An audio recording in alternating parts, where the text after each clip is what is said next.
For every struggle in your life, there is a strategy. They didn't get it either. I'm gonna try y'all. For every struggle in your life, there is a strategy. They got it. Greatness is not income. A lot of people think that wealth makes you great, but it's a lot of wealthy people who are not great people. On the other hand, poverty is equated to greatness in a lot of people, that if they have nothing, they must be great. And neither one is true. You're not great because you're poor. You're not great because you're rich. You're not greatness. Your greatness is not based upon your income. When it comes to things that really matter in life, I think all of us know that better is a perspective. You know why you think some people's lives are better than yours? Because you see the part that they show you. They might have a better house, but I wonder what goes on inside. And see, you don't know which one's better. If you live long enough, you will find out that some of the people you spent so much of your time envying were secretly miserable. There is something in you that will deliver you, but in order to produce it, you have to go through the dark place. Because what God has for you is too big for you to be small. What God has predestined for you is too big for you to be petty. It's too big for you to hold a grudge. You have no idea how strong you are. You're not in this thing life by yourself. And my heart goes out to people who have lost loved ones. But one of the things that I know about this thing called life, when I lost the first house that I bought for my mother, I had to, one, recognize what had happened, the role that I played in it, and two, I had to keep it moving. Got to keep it moving. Every season of our life is part of the whole, and it should be embraced, even the painful season. The more we resist, the more it's going to hurt, and the longer it's going to take. What has your name on it will not go to anyone else. What belongs to you will not go to another person. God has somebody ordained for you. You won't have to beg them to stay, talk them into calling you, convince them to spending time. They'll be so in love with you, you can't get rid of them. Stay in that weight room. Be patient. Greatness takes tremendous focus. It takes decisions that you make, and you can't always have everybody approving of what you know you're supposed to do. You cannot have the approval of everyone and be great. And the sooner you understand that, the sooner you'll do great in life. You're always going to live your life at the lowest common denominator of your friends if you don't watch it. We got to go backwards to get better. We got to go all the way back to get better. I have to be comfortable in my life to accept that sometimes loss is the way to gain. To know that sometimes the most painful moments are the most purposeful moments. I have to be comfortable in my life to stop comparing myself so much with people who are not meant to be the standard anyway. Now, I don't know what you're facing today, but I know this, everybody in this room is facing something. If it ain't nothing but life. If you don't have nothing to fight but life, if everybody likes you and you're just as beautiful as you can be and as healthy as an Olympian, if you deal with nothing but life, life will try you to the breaking point. Despise not the day of small beginnings. And so many people say, when I get a big break, when a big door opens, when somebody notices me, when somebody sees my talent and really invests in me, when somebody gives me that big break. But that is not the key to success. The key to success is to start where you are. Right where you are, not when things get better, not if you had what somebody else has, but start where you are. No matter how hard someone tries to get what's yours, they may manipulate, connive, ignore, leave you out. The oil is not going to flow to them. What has your name on it is coming your way. The person, the job, the opportunity, the promotion cannot go to anyone else. That's why we don't have to live jealous or envious of other people. People around you change.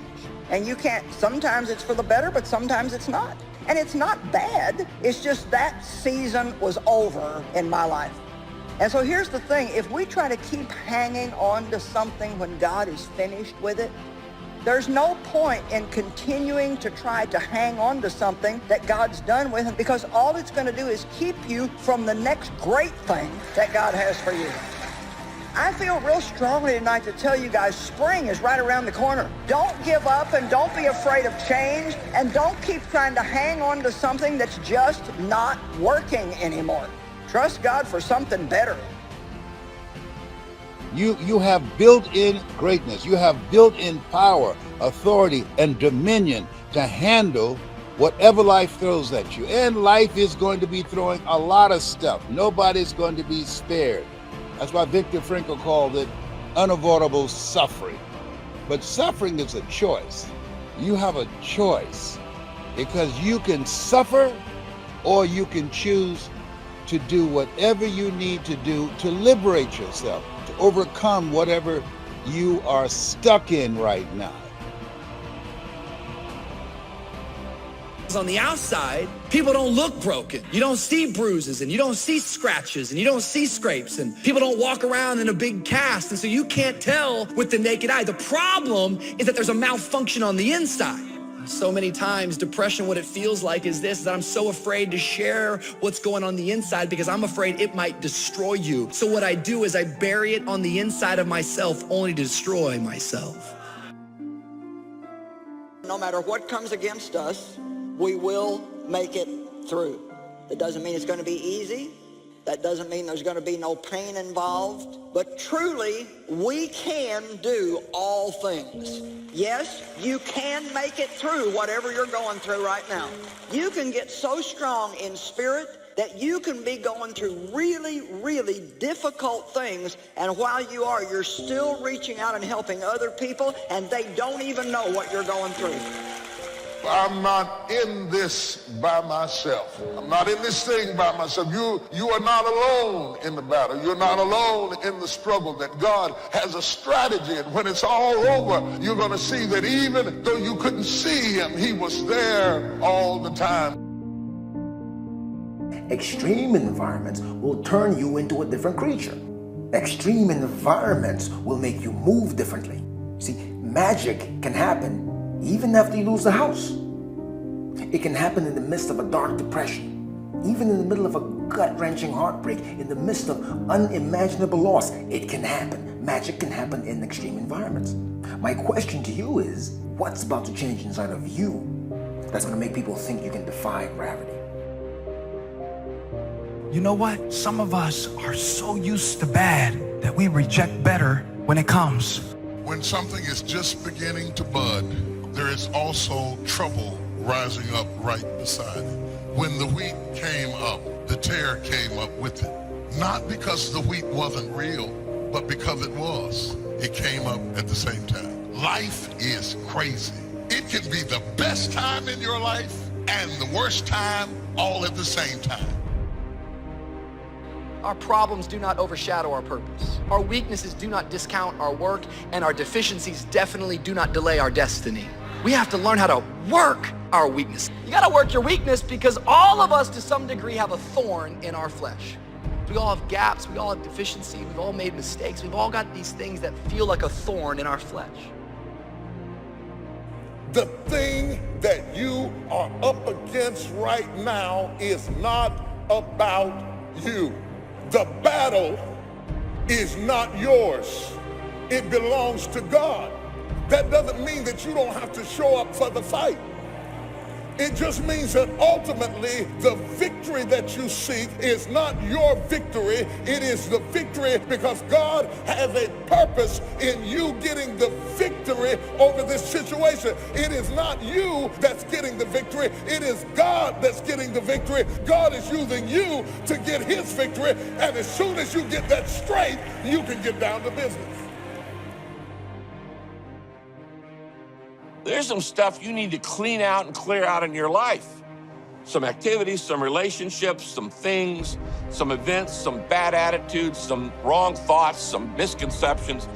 mental, physical, emotional, spiritual rubble in your life that you need to clear out. What's the rubble in your life? It's the stuff that keeps tripping you up. You can either stand up and take that small step forward. You don't have to know where you're going. You don't have to have the perfect plan. You don't have to know what tomorrow holds. But you can either get up and take that small step, or you're going to sit at that kitchen counter for the rest of your life. And now, years later, I pushed through those hard times, and I realized, and I truly believe in now, that the smallest of steps eventually completes the grandest of journeys. You can have what other people can't have. You can go where other people can't go. You can ask what other people can't ask for, because you are not a whosoever. Quit acting like a whosoever. Quit asking like a whosoever. Quit asking like you don't have a right to go in boldly and ask. You are a chosen generation. You are a peculiar people. Say, I'm not a whosoever. If we have any lack, it is not because we lack money or opportunity or resources. It is because we lack ideas that have taken form from information. If you search, you will find. So that is the way to discover ideas and life-changing information. Search. In order to find, you must search. You must go and engage in conversations with people of substance. You must go looking, go searching. Rarely does a good idea interrupt you. And as you make a diligent search, you will find just the ideas you need. Everybody's been through some shit in their childhood. Alcohol and drug abuse, family members, grandmother, family dying, and it all sets you back. It's a setback for a setup to get to the ultimate blessings.